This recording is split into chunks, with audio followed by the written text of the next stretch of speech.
Tonight, we look back at a pivotal moment in U.S. political history, the 1992 presidential debate between Bill Clinton, George H.W. Bush, and Ross Perot. This debate, known for its historic three-way format, played a crucial role in shaping public perception of the election. The debate was a defining moment in modern political discourse. We explore how mass communication theories played a role in this historic debate. Eric Herrera has more. This was one of the most rememberable moments of the debate. A voter asked the President Bush how the national debt recession affected his personal life. As she spoke, the camera caught Bush glazing at his watch. This visual message conveyed impatience and a lack of interest, damaging this image at a critical time. The most memorable moment came when a woman asked the president how the national debt and recession affected his life or those close to him. As she spoke, the camera caught Bush glazing at his watch. Tone wrote, the visual message conveyed a lack of interest and impatience. The town hall format allowed undecided voters to pose questions directly to the candidate, while Clinton engaged with the audience. Clinton's memorable glance, while Bush glanced at his watch, was perceived as impatient, damaging his image at a critical time. Governor Clinton defended his state's economic track history against the president's criticism and emphasized the need for change in America. Meanwhile, President Bush repeatedly highlighted that he described as Clinton's tendency to avoid taking firm positions on key issues. It's an important part of being a parent. If the question, if you're, maybe I won't get it wrong, are you suggesting that if somebody has means, that the national debt doesn't affect them? What I'm saying I'm not sure I get it. Help me with the question and I'll try to answer it. I've had friends that have been laid off from jobs. Yeah. I know people who cannot afford to pay the mortgage on their homes, their car payment. I have personal problems with the national debt, but how has it affected you? And if you have no experience in it, how can you help us if you don't know what we're feeling? I think she means more the recession, the economic problems today the country faces, rather than the you deficit. You ought to be in the White House for a day and hear what I hear and see what I see and read the mail I read and touch the people that I touch from time to time. I was in the Lomax AME church. It's a black church just outside of Washington, D.C. And I read in the bulletin about teenage pregnancies, about the difficulty that families are having to make ends meet. I talk to parents. I mean, you got to care. Everybody cares if people aren't doing well. But I don't think it's fair to say you haven't had cancer, therefore you don't know what it's like. I don't think it's fair to say, whatever it is, if you haven't been hit by it personally, but everybody's affected by the debt because of the tremendous interest that goes into paying on that debt. Everything's more expensive. Everything comes out of your pocket and my pocket. So it's that. But I think in terms of the recession, of course you feel it when you're president of the United States. That's why I'm trying to do something about it by stimulating the export, investing more, better education system. Thank you. I'm glad to clarify. Investing more. That's why I'm trying to do something about it by stimulating the export, investing more, better education system. Thank you. I'm glad to clarify. Tell me how it's affected you again. You know people who lost their jobs and lost their homes? Well, I've been governor of a small state for 12 years. I'll tell you how it's affected me. Every year, Congress and the president sign laws that make us do more things. It gives us less money to do it with. I see people in my state, middle-class people, their taxes have gone up in Washington and their services have gone down, while the wealthy have gotten tax cuts. I have seen what's happened in this last 4 years. When in my state, when people lose their jobs, there's a good chance I'll know them by their names. When a factory closes, I know the people who ran it. When the businesses go bankrupt, I know them. And I've been out here for 13 months, meeting in meetings just like this ever since October. with people like you all over America, people that have lost their jobs, lost their livelihood, lost their health insurance. What I want you to understand is the national debt is not the only cause of that. It is because America has not invested in its people. It is because we have not grown. It is because we've had 12 years of trickle-down economics. We've gone from first to 12th in the world in wages. We've had 4 years where we produced no private sector jobs. Most people are working harder for less money than they were making 10 years ago. It is because we are in the grip of a failed economic theory. And this decision you're about to make better be about what kind of economic theory you want. Not just people saying, I want to go fix it, but what are we going to do? What I think we have to do is invest in American jobs, American education, control American healthcare costs, and bring the American people together again. How did the debate influence the election outcome? And what lessons can be learned from this debate for modern political communication? Well, mass communications theories helped how media coverage framed the debate. Bush was seen as distant and language rather than policy. The framing theory influenced how candidates' messages were received, and the primary theory reinforced Clinton's image as a candidate for change, while Clinton's message reconciled with a nation facing economic uncertainty. 3 decades later, the Bush watch moment remains a close study in political communication, a small gesture, a big impact. Bill Clinton may have the best eye contact of anyone in the world. There are tons of stories of people from both sides of the political spectrum being totally charmed by him and commenting that when he looked at them, they felt like the only person in the room. That charm may have won him the presidency in one specific moment of a town hall debate in 1992, and that is what we are looking at today. By the way, this video is part of our Throwback Thursday series, so if you're a longtime fan of the channel, you may have seen a similar video. And we do this to update the old videos and just to make sure that they play with even sound and out of both headphones. So let's take a look, first paying attention to the distance of George Bush versus Bill Clinton. That's why I'm trying to do something about it by stimulating the export, investing more, better education system. Thank you. Glad to clarify. The first thing is to get a sense of how far away each person is when they're speaking. George Bush gave his answer about 25 feet away from the question asker, who was actually off screen to the right. Watch now as Clinton closes that distance as much as possible. How it's affected you again? You know people who lost their jobs and lost their homes? Well, I've been governor of a small state for 12 years. See how Clinton gets as close as possible without actually entering the crowd.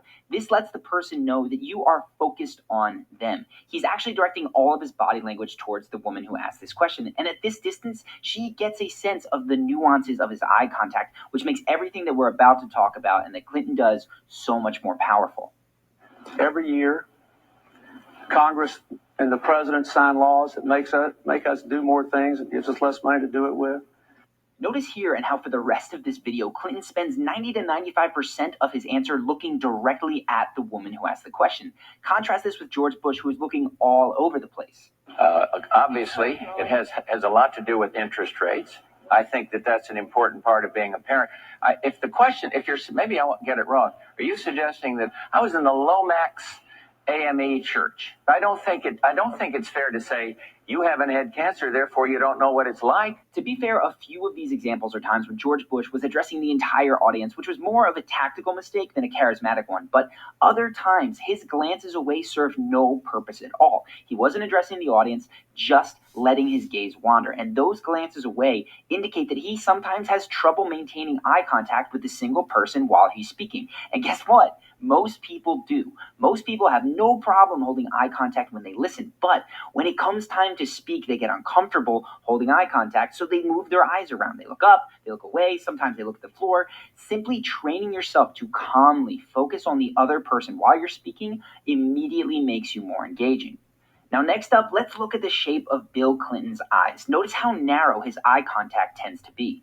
I see people in my state, middle-class people, their taxes have gone up in Washington and their services have gone down, while the wealthy have gotten tax cuts. See how narrow his eye contact is? It almost looks like he's squinting. The more narrow your eye contact, the more serious and intense your tone is going to be interpreted. And this is especially powerful for men because a heavy brow is typically associated with increased testosterone. Now, you can't go and change the shape of your skull to give yourself a heavier brow, but you can narrow your eye contact, which will trigger those feelings that you're being genuine, serious, and powerful. Clinton is doing exactly that. The genius is that he remains expressive with his eyes by moving his eyebrows, tilting his head, nodding as he speaks. So watch that and then see how you can feel the intensity exactly when his eye contact gets really narrow. I have seen what's happened in this last 4 years when, in my state, when people lose their jobs, there's a good chance I'll know them by their names. When a factory closes, I know the people who ran it. When the businesses go bankrupt, I know them. And I've been out here for 13 months, meeting in meetings just like this ever since October, with people like you all over America. That narrow eye contact is making him come across as genuine and genuinely affected by the recession, which is what this woman is looking for. She's looking for a candidate who feels what she feels. And clearly, Clinton is able to communicate that to her. So watch now as she starts nodding along in agreement. She sees Clinton as on the same team as her. People that have lost their jobs, lost their livelihood, lost their health insurance. Next, note how he shifts his weight before he leaves. Humans have tons and tons of rituals to signify to one another that the interaction is over. And if we skip these rituals, we feel weird. Other times, we don't know how to start these rituals, so we stay speaking to someone far, far longer than we'd like to. Pay attention to the body language in this next clip. The shift in weight indicates that he is about to leave. That way, when he breaks eye contact, it's not abrupt. And you can use this when leaving a conversation and probably already do without realizing it. Just people saying, I want to go fix it, but what are we going to do? What I think we have to do is invest in American jobs. And here you see him shifting and about to walk away. American education, control American healthcare costs, and bring the American people together again. Now it's over. The biggest thing to take from everything that I discussed is to pay attention to how your eye contact makes other people feel, because it's one of the strongest ways that you have to communicate, and one of the best ways to... True, we can see that, in fact, that President Bush glances at his watch, a move that many viewed as impatient and disinterested. Clinton, on the other hand, positioned himself as a candidate of change, using the famous slogan, "It's the economy, stupid," to drive his message. Meanwhile, Perot, offered a straightforward but uncontroversial alternative, focusing on the national debt. Ross says, with great conviction, he opposes the North American Free Trade Agreement. I am for the North American Free Trade Agreement. My problem with Governor Clinton, once again, is at one time he's going to make up his mind, he would see some merit in it, but then he sees a lot of things wrong with it. And then the other day he says he's for it. However, then we've got to pass other legislation. When you're President of the United States, you cannot have this pattern of saying, well, I'm for it, but I'm on the other side of it. And it's true on this, and it's true on CAFE. Look, if Ross were right on we get a free trade agreement with Mexico, why wouldn't they have gone down there now?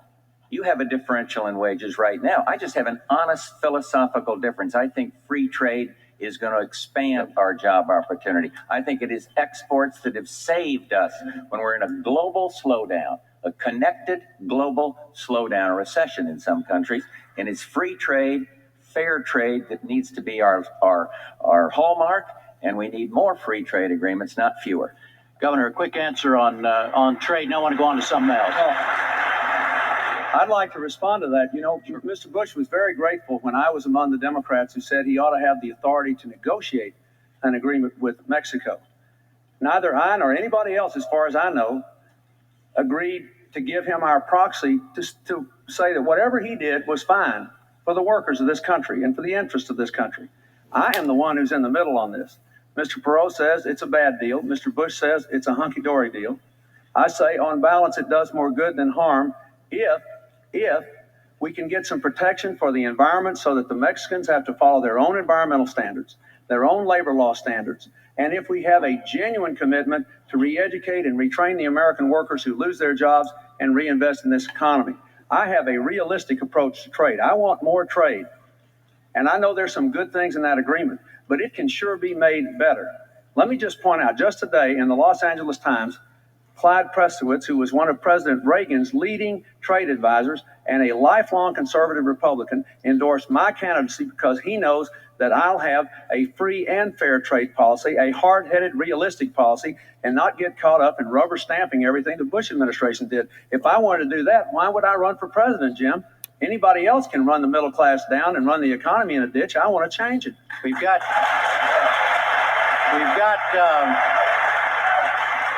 about four. I think he made my case. On the one hand, it's a good deal, but on the other hand, I'd make it better. He can't do that as president. He can't do it on the war, where he says, well, I was with the minority, but I guess I would have voted with the majority. This is my point tonight. We're talking about 2 weeks from now, you got to decide who's going to be president. And there is this pattern that has plagued him in the primaries and now about trying to have it both ways on all these issues. You can't do that. And if you make a mistake, say you made a mistake and go on about your business, trying to serve the American people. Right now, we heard it. Ross is against it. Right. I am for it. He says, on the one hand, I'm for it. On the other, I may be against it. I said I can. I said.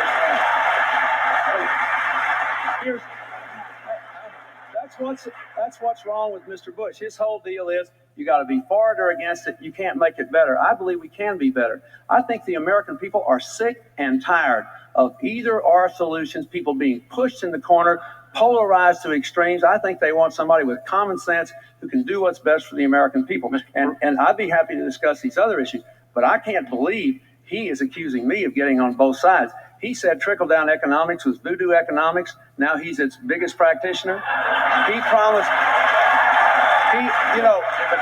let me just say. But I've always said trickle-down government is bad. I could run this string out a long time, but remember this, Jim. Those 209 Americans last Thursday night in Richmond told us they wanted us to stop talking about each other and start talking about Americans and their problems and their promise. And I think we ought to get back to that. I'll be glad to answer any question you have, but this election ought to be about the American people, Mr. Perot. This simply small gesture reinforced the idea that Bush was out of touch, while Clinton, who directly engaged with the question, came across as more personal and connected to voters. True, we can see that, in fact, that President Bush glances at his watch, a move that many viewed as impatient and disinterested.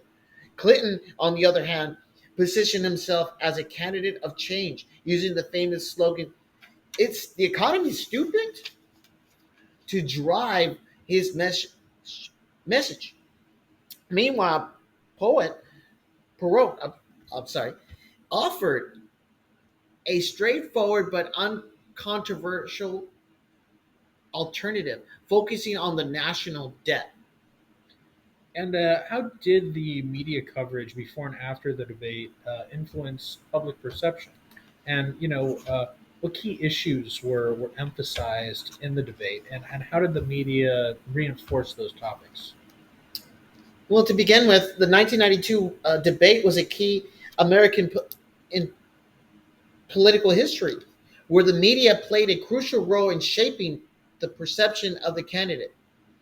Clinton's strong debate performance, Bush's perceived detachment, and Perot's outsider status were heavily amplified by the media.